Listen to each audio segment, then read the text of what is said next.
Hello everyone, welcome back to Tech TV and another easy to follow tutorial on Wink. In today's video, I'm going to show you how to change Bitmoji on Wink, so please make sure to watch till the end. Subscribe to our channel Tech TV and ring the notification bell so that you'll get notified on our next interesting upload. So let's get on with it. At first, open Wink on a device and tap the profile icon at the bottom right. Here you can see your profile. To change your Bitmoji, you must go to your Snapchat account connected to your Wink profile and change your Bitmoji.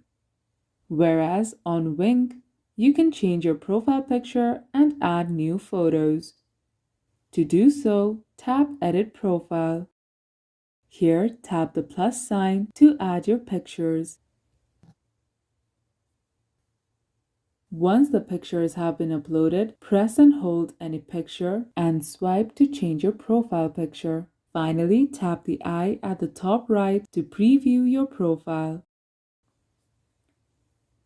And that's how you change Bitmoji on Wink app. If you liked the video, please leave a like and let me know if you thought it was helpful in the comment section down below.